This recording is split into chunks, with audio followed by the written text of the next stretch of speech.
নমস্কার বন্ধুরা, আজকে আমি একটা ট্রাইপ্লাই ফ্রাই প্যান কিনেছি। অ্যাকচুয়ালি 2-3 দিন আজকে কিনিনি, 2-3 দিন আগেই কিনেছিলাম। তো আমি আজকে এটা আনবক্স করছি। আমি আপনাদেরকে দেখাতে চাইছিলাম বিকজ অনেক ননস্টিক কিনে কিনে অনেক ঠকেছি। আর ননস্টিকগুলো এত বেশি দাম নেয়, 1700 1800-এর এক একটা ননস্টিক। কিন্তু ইউ ওয়ন্ট বিলিভ, আমি মানে 6 মাসও ইউজ করতে পারিনি। আর এটা হলো একটা স্টিলের ট্রাইপ্লাই অ্যান্ড দিস ইজ, আমার একটা কড়াইও আছে এরকম। আজকে এটা হলো একটা pan and this is home one from ওই কোম্পানির থেকে। আমি রিলায়েন্স থেকেই কিনেছি। আর এটার খুব একটা দামও নেয়নি, 600 দাম নিয়েছে। সো 599 বলেছে, তো 600-এর মধ্যে দিয়ে দিয়েছে। আর লাইক দেখি এটা ইউজ করে কেমন হয়, কেন কি এটা খুব ভারী। আর আমার মনে হয় ননস্টিক এখন থেকে না কেনাই ভালো। অ্যাপার্ট ফ্রম হেলথ ইস্যুস যেটা লোকেরা বলছে সেটা তো আছেই, প্লাস ডিউরেবিলিটি বলে যে কিছুই নেই ননস্টিকগুলোতে। এতবার কিনে কিনে একটা হোয়াইট প্যান কিনেছিলাম, ওটারও এরকম মানে আমি 6 মান্থসও ইউজ করিনি, পুরো জ্বলে গেছে। আর কোম্পানি একটা এখানকার খুব বড় একটা মল থেকে কিনেছিলাম, দোরাবজি মল। সেটা এত বাজে, ওরা দেখতেও চাইলো না, বললো যে এরকম তো হয় না কখনো, চেঞ্জও করেনি, দেখতেও চাইনি। তো আই গেভ আপ। তারপরে আমি একটা কিনেছিলাম, একটা ওই ননস্টিকের মতন আজকাল বেরিয়েছে যেটা, সেটাই কিনেছিলাম। কিন্তু ওগুলো আমার একদম ভালো লাগছে না, কেন কি সাইডে এরকম কালো দাগ পড়ে যাচ্ছে। স্টিল তো অ্যাটলিস্ট মাজা যায়, জোরে ঘষা যায়। So this is one eye bot. আর আমার একটা সোনি ক্যামেরা আছে, এই ক্যামেরাটা বহুদিনের, কিন্তু আই ডোন্ট নো হোয়াট, এটার যে ব্যাটারিটা আছে, এই ব্যাটারিটা আমি চার্জ করতে পারছি না, এটা চার্জ হয় না। ইউজুয়ালি কি হয়, এটাকে যখন আমরা চার্জ করি, এটাকে চার্জ করার পরে this is like it's a good camera. আমি অনেক বছর ইউজ করেছি, তো মাঝখানে অনেক বছর আবার ইউজও করিনি, যখন দরকার হয়নি ইউজ করিনি। তো দেখছি যে এটাকে যখন চার্জ করতে শুরু করি তখন এটা গ্রিন থাকে, আর তারপরে আস্তে আস্তে ফুলি চার্জ হয়ে গেলে পরে এটা রেড হয়ে যায়, যে চার্জারটা। কিন্তু সেটা কিছু হচ্ছে না। এখন আমি একটা সোনি ওই সার্ভিস সেন্টারে যেতে চাইছি, খুঁজে পাচ্ছি না, যেটা পেলে পরে আমার খুব ভালো হতো। তো দেখি কোথায় গিয়ে এটা ঠিক করা যায়, সোনি সার্ভিস সেন্টার। একটা খবর পেয়েছি, এখন যেতে হবে অনেক দূর, এটাই একটা।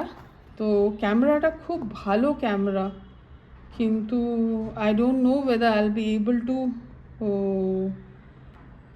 Repair it or get it done properly. আর আমার মাইক্রোওয়েভটা একটা স্যামসাংয়ের মাইক্রোওয়েভ। আমি যখন নতুন কেনার 2 বছরও হয়নি, 2 বছর না, 1 বছর 12 মাসের মতন, তখন এই যে বোর্ডটা আছে, এই বোর্ডে ওরা দেখালো যে এই পার্টগুলো, এই যেগুলো শোল্ডারিং করা আছে, এগুলোতে ইয়েরা ককরোচ খেয়ে নেয়। তারপরে আমি ওটাকে চেঞ্জ করলাম। তারপরে প্রায় অনেক দিন হয়ে গেছে, আরও এখন 2 বছরের মতন হয়েছে। তো হঠাৎ করে আবার সেই সেম প্রবলেম, মাইক্রোওয়েভ চলছে না। তো আমি কোম্পানিকে ফোন করলাম, তো টোল ফ্রি নাম্বারে করলাম, তারপরে ওখান থেকে ওরা টেকনিশিয়ান পাঠালো।